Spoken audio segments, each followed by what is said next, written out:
Hello friends, we are going to now take 555 timer circuits applications. That means regarding the 555 timer which can act as a monostable and bistable and astable and a timing circuit, using that we can have a different application of this circuit. The first application we are going to see is a ramp generator. Ramp type of the wave is going to be produced. Now the question is this: how the ramp type of the waveform is going to be generated? The idea for ramp generator is like this. You have studied the monostable multivibrator using a 555 timer. In that case, the capacitor is normally remains discharged. That means two plates of the capacitor are at a ground potential. But when the circuit is going to be triggered, that means at pin number 2, that is trigger terminal, if there is a negative going signal is going to be there, and that voltage is reduced less than 1 by 3 VCC, then the circuit is going to be triggered. That means transistor Q1 is going to be disconnected and capacitor start charging. Capacitor start charging through the resistance R. So from the VCC there is a charging current through the resistance R to the capacitor will be there, and that way the capacitor is going to be charging. And if you see the waveform across the capacitor, that waveform is a charging and discharging waveform of the capacitor will be there. That is exactly the short-tooth waveform is going to be produced, or exponential waveform is going to be produced, you can say that. But if the capacitor is going to be charged, instead of voltage source, if you utilize a current source, that means providing a constant current, and capacitor is going to be charged through a constant current, then instead of a exponential waveform across the capacitor, there is a ramp waveform is going to be generated. This is the idea we are going to utilize behind generating a ramp waveforms using monostable multivibrated circuit using 555 timer.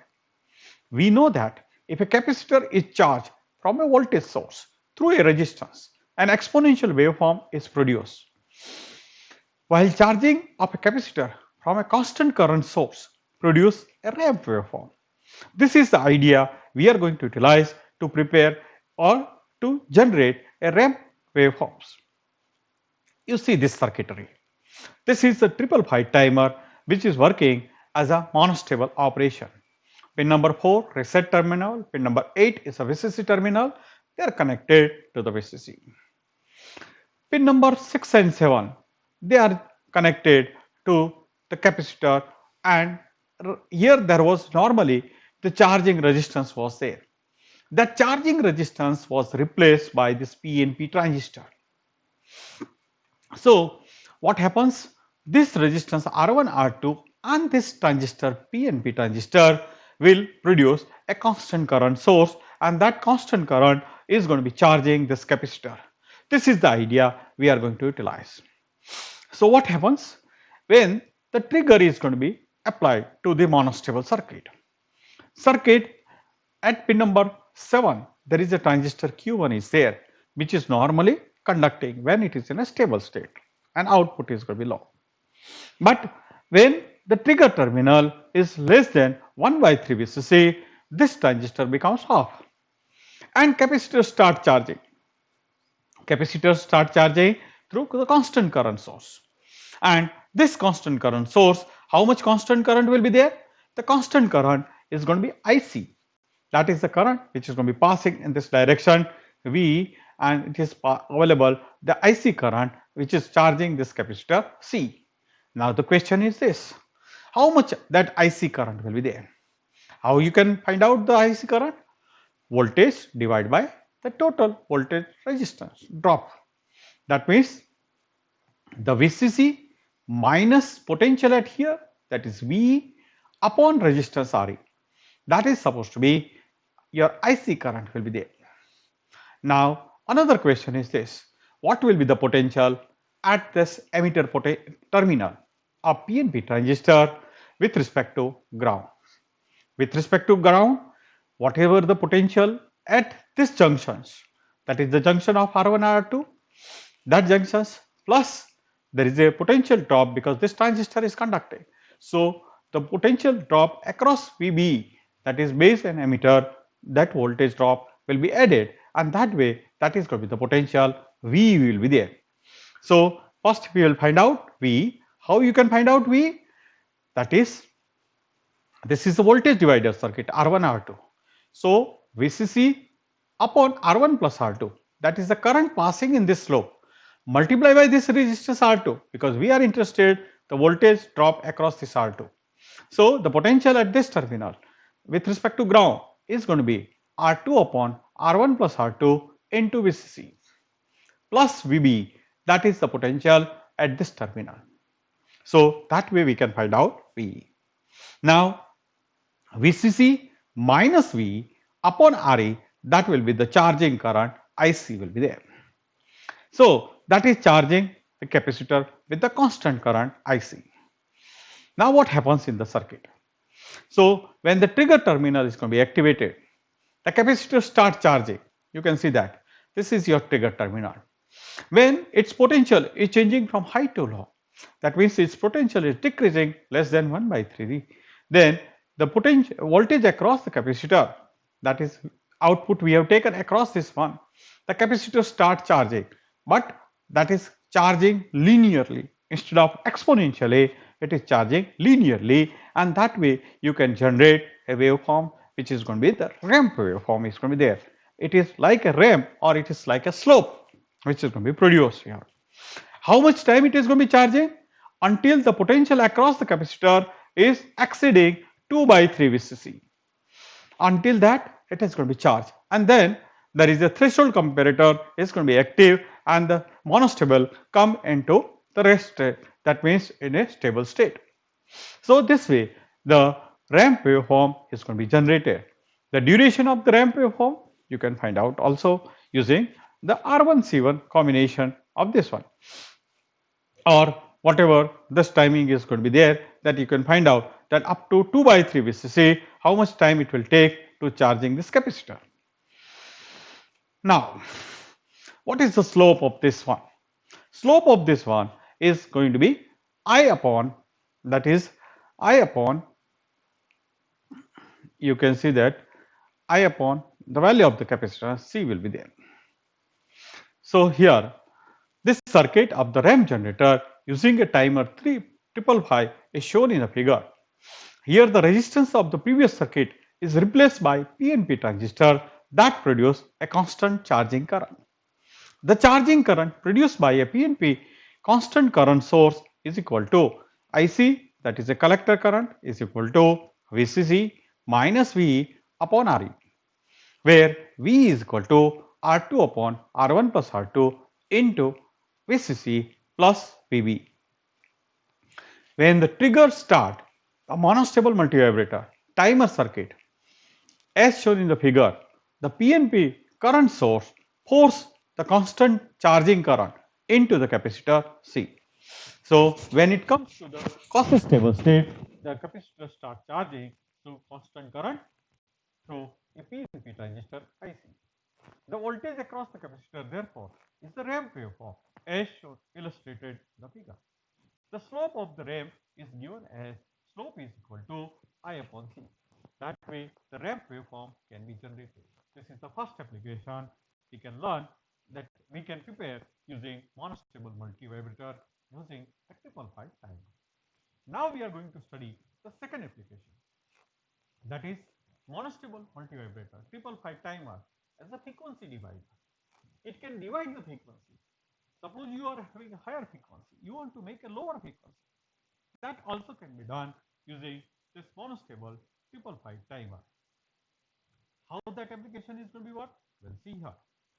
The 555 timer can be used in a monostable mode to divide a known frequency. This is due to the fact that 555 cannot be re-triggered during its timing cycle. How? Why this application is going to be possible? Because 555 timer cannot be re-triggered in a quasi-stable state.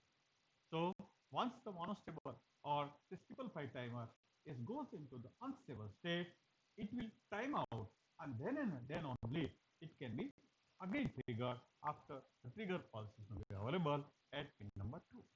Until that, whatever another trigger pulse is going to be there, it is not going to be respond to that trigger pulse. It will be time out depending upon value of resistance and capacitor.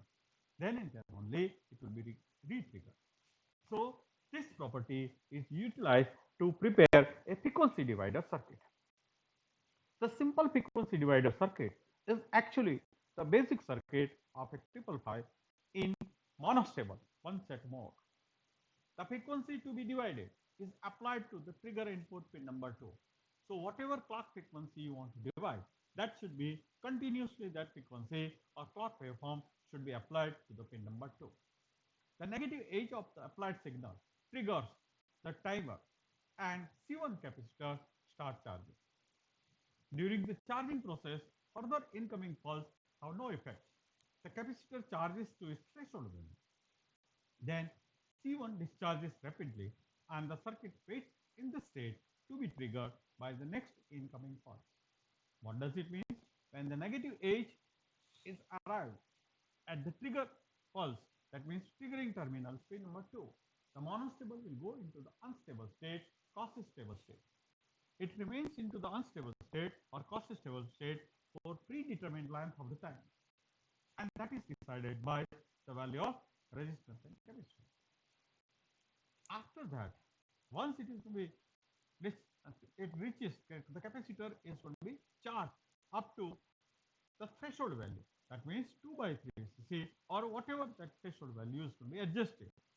Accordingly, if it is to be charged, then and then only it will be discharged rapidly through the transistor Q1.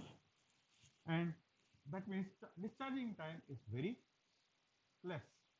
The charging time is decided by R and C. The discharging time is almost zero. But when it is in a monostable state, when it is in an unstable state, it cannot be re-triggered. That is the main application of this.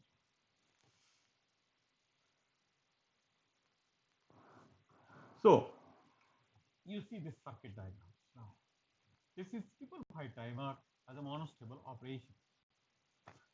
When this is pin number 6 and 7, this is the discharge terminal 7, this is the threshold terminal 6, and this is going to be the trigger terminal where clock pulse is to be applied like this way. Continuously clock pulses are to be applied. So when normally the output waveforms is going to be in a stable state, that means output is to be low. But every time when there is a trigger is there, the circuit will go into the unstable state. That means output will go into the high, and then after it will be, once it is going to be triggered, you can see that it is going to be triggered. The output of this circuit, that pin number 3, is going to be high. It will remain into the high state, that is decided by R1 and C1. And then after, when it reaches the threshold voltage, that means the capacitor is charged up to the threshold voltage, then the capacitor discharge immediately to here there is a transistor Q1. So it is discharging very fast. So this is timing during which it is going to be charging is going to be decided by R1 and C1. So that way, if the value of R1 and C1 is selected such that if that value timing cycle is going to, or pulse duration is going to be larger than the clock period time, then what happens? The first clock is going to be there, it is going to be triggered and it will go into the high state.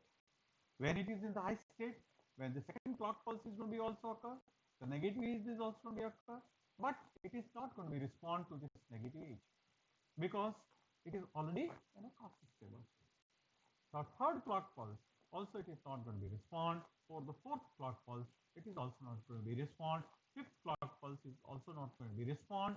So after that, sometimes if that threshold value is going to be reached, the capacitor is going to be charged up to 2 by 3 VCC. You can say that it is going to be discharged and it is going to be ground.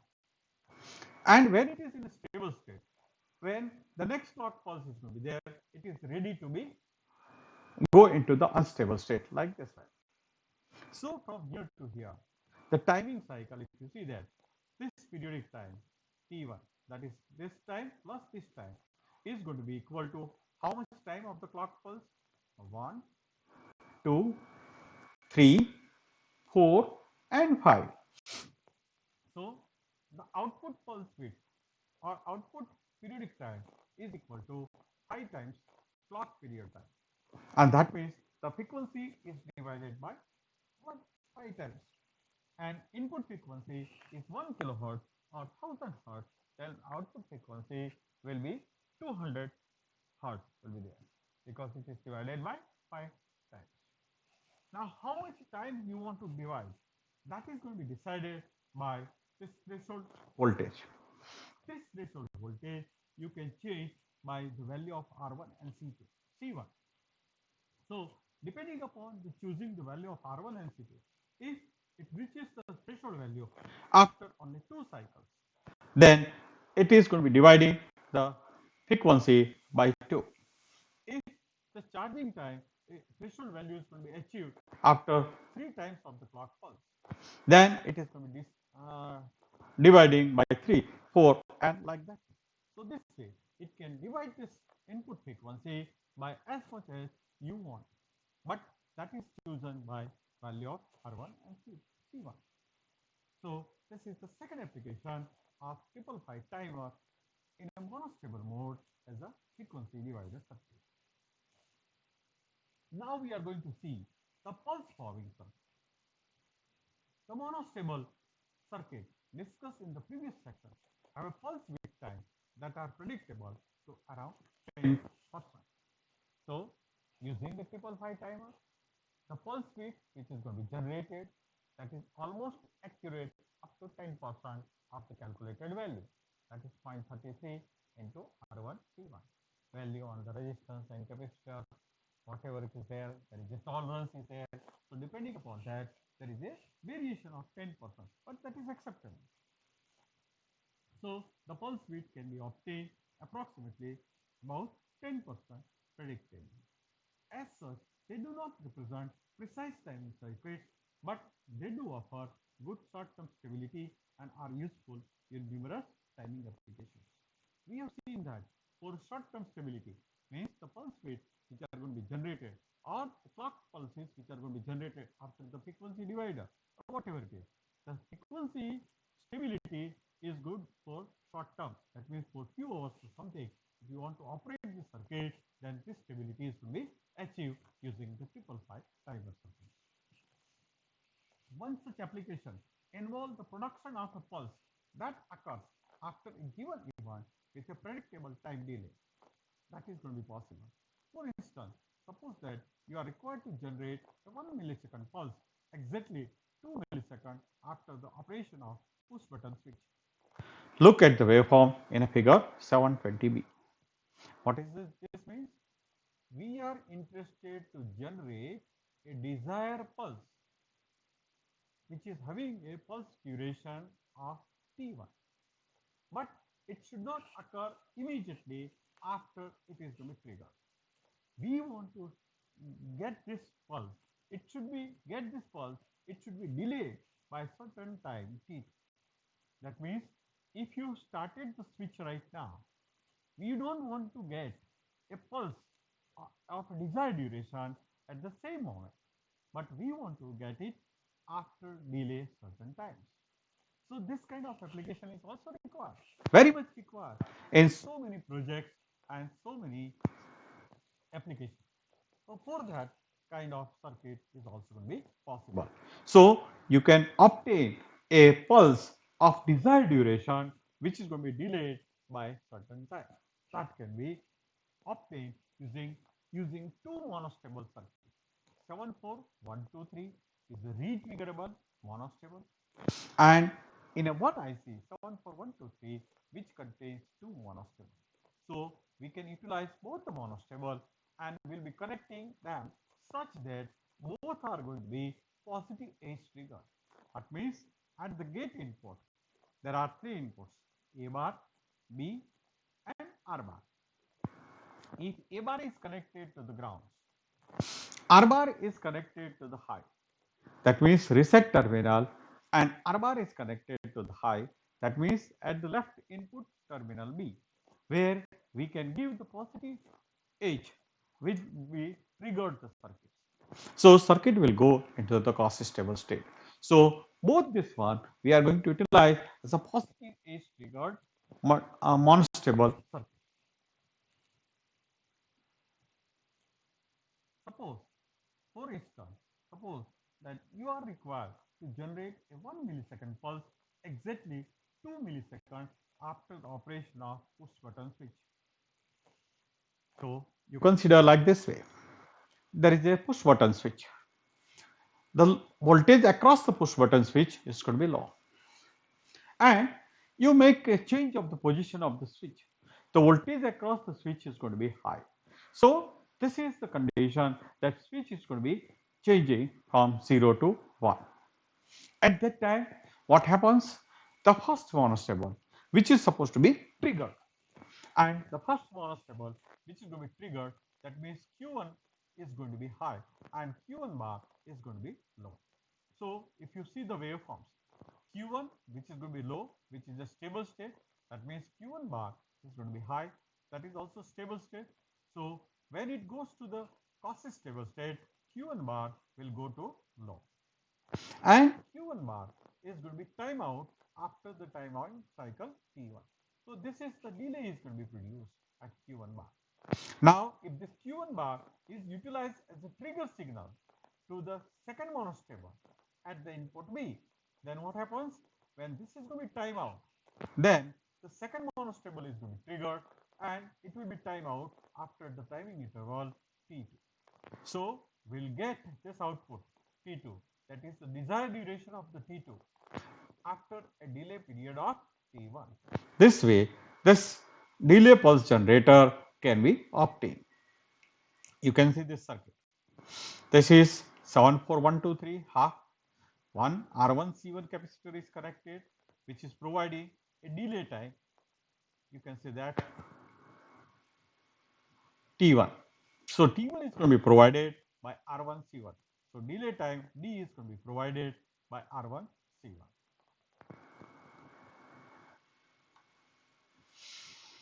So what happens when the switch is going to be changed from 0 to 1, the voltage across this one.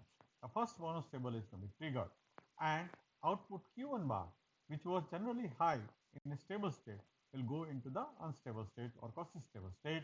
And when this is going to be timeout, it will provide the positive edge to the second monostable, and this circuit will be triggered and this will be timeout. That means output will go from low to high and it will provide a pulse desired duration with a value of R2C2. If the operation of the switch occurs when the waveform label switch goes high, the desired pulse is shown as the output. In this case, the delay time T1 will be set to 2 milliseconds, which is decided by R1 and C1. And the time of the pulse with T2 will be 1 millisecond. The two monostable in the 74123 shown in a figure 720A are connected to provide a delay pulse. The first circuit provides the delay time as T1 is equal to 0.33 R1C1, while the second circuit provides the output pulse width as T2 is equal to 0.33 R2 into C2. The positive transition at the input triggers the first circuit into its quasi-stable state and its output at goes low. After timing out T1, the Q1 goes high. And sorry, this is going to be Q1 bar. That Q1 bar goes high. And this transition triggers the second circuit into a quasi-stable state. The output thus goes high until the second circuit times out T2 and then it returns to the low. So thus this way the desired duration of T2 pulse is going to be produced after a delay time of T1.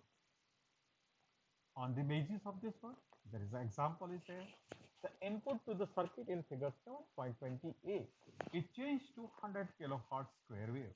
That means at the trigger input, the clock frequency which is given is a 100 kilohertz square wave. it is desired to produce a 1 microsecond delay time. 1 microsecond pulse which is delayed by 2 microseconds after every positive transition of the input as shown in the figure 7.21. Find the proper timing capacitor value. Given that both the timing resistors are set at 500 ohms. So R1 is equal to R2 is equal to 500 ohms. Now the desired duration of 1 microseconds, that is equal to 0.33 R into C. The value of R is going to be 500 ohms. Timing is going to be 1 microseconds. So the value of capacitor C is equal to 1 microseconds, that means 10 raised to minus 6 seconds upon 0.33 into the resistance 500, that comes out to be 6000 pf. So the value of C1 which is required for producing a desired duration of 1 microseconds, that should be 6000 pf, and for 2 microseconds the value of the capacitor should be double, that is going to be 12,000 pf, or you can write in a microfarad 0.012 microfarad. This is the things. This is 100 kilohertz input pulse is there. Whenever there is a positive transition will take place, the first monostable is going to be triggered. So it will be triggered and it will provide a pulse delay pulse of 2 microseconds. After 2 microseconds, the second monostable is going to be triggered and it will provide a 1 microseconds desired pulse width, that is decided by R2 C2, and then it is going to be time out. So this kind of waveforms are going to be utilized for strobing a gate and other applications. Thank you very much, friends.